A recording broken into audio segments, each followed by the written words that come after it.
On this episode of China Uncensored, is China a nuclear threat? Ladies and gentlemen, nothing frustrates me more than when media resorts to sensationalist headlines just to get more views. I would never do something like that.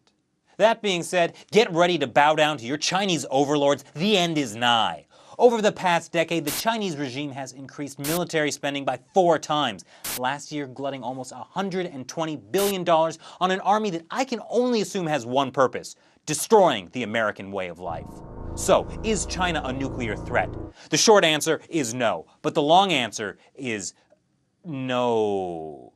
Now, China does have the nuke, but they can't reach the United States, and really, who cares if they hit anyone else? I don't live there.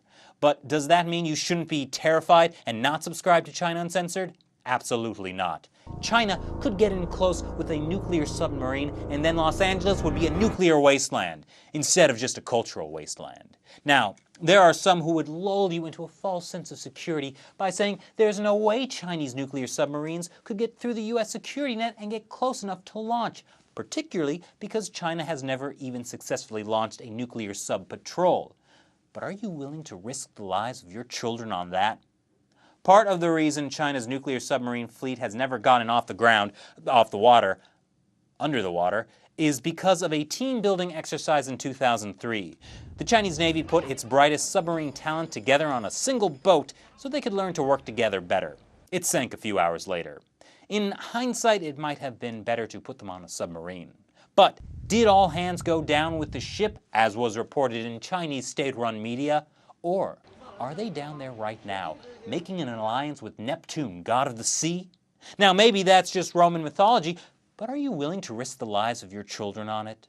Now, sure, China is the only country that's a permanent member of the UN Security Council that has never launched a nuclear submarine patrol, and sure, they're also the only ones never to have built their own aircraft carrier, though they did refurbish one they bought from Ukraine.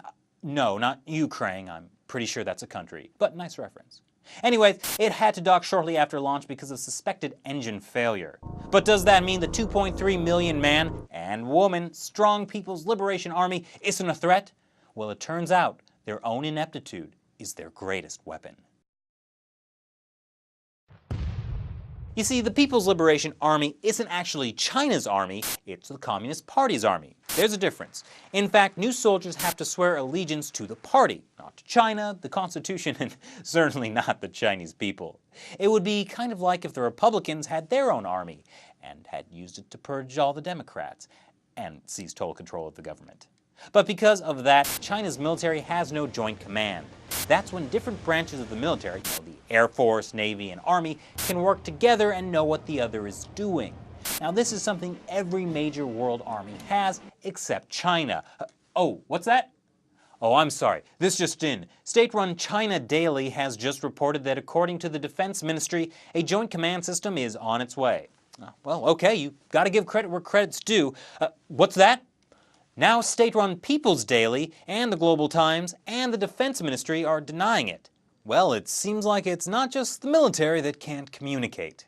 You see, the problem is, if there were a joint command, someone would have to be the head of that joint command. And that would mean that person would have more power than individual members of the Politburo Standing Committee, the 7 old guys who run the Communist Party. And since the People's Liberation Army belongs to the party, that would just be silly.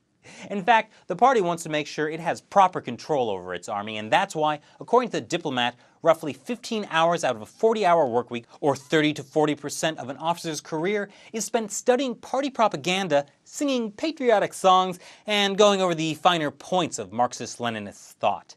This means when they actually get around to training, it leaves something to be desired. Air Force pilots get less than 10 hours of flight time a month. Training exercises are held on beautiful white sandy beaches that are actually nothing like any beaches you'd have to fight on in the East or South China Sea. A 2012 15-day wartime simulation saw soldiers taking time out of training for movies, karaoke, and song and dance girls. Combine that with the fact that the PLA hasn't actually been in real combat in 30 years since the Korean War, and you have a dangerously unprepared, untrained military that is controlled by people with no actual military expertise and whose primary concern is perpetuating their own power rather than safeguarding the country, which is how you get things like the Tiananmen Square massacre. So if you weren't already curled up into a ball of fear on the floor, clear off a little space on the floor. Because of factional infighting within the Communist Party, it's not always clear who's actually even controlling the military. In fact, it's likely multiple groups do. That's why you can have the Chinese military officially backing down from attacking the Philippine Navy off the Scarborough Shoal, while some crack general like Luo Yuan, whose career has mostly been in military academia and propaganda and not in actual combat, can write articles for state-run Global Times called "If Friction Continues, It Will Be a Miracle If China and the Philippines Don't Go to War." Remember, this is state-run propaganda, so someone up above needs to approve it. No, probably not. So, with various party factions who have no experience with war, vying for power and willing to use extreme nationalistic jargon for their own ends, and a military that, while apparently very fond of imitating Top Gun, is not exactly top-notch, who's to say at a critical moment someone won't get a little trigger-happy when face-to-face with the Philippine Navy in the Scarborough Shoal, or the Japanese over the Diaokaku Islands, which some lucky fan of China Uncensored will win a trip to if they enter my Year of the Horse New Year's contest before the deadline on February 10th. For details, just follow the link below. So, clearly, this situation is not sustainable. China really needs to be more responsible when it comes to its military, like the US. What China should do is spend way more on its military and get some more real-world military experience, even if you have to make up reasons for war. That's how you behave like a responsible world superpower. Thanks for watching this episode of China Uncensored. Subscribe, comment, and share with your friends. Once again, I'm Chris Chappell. See you next time.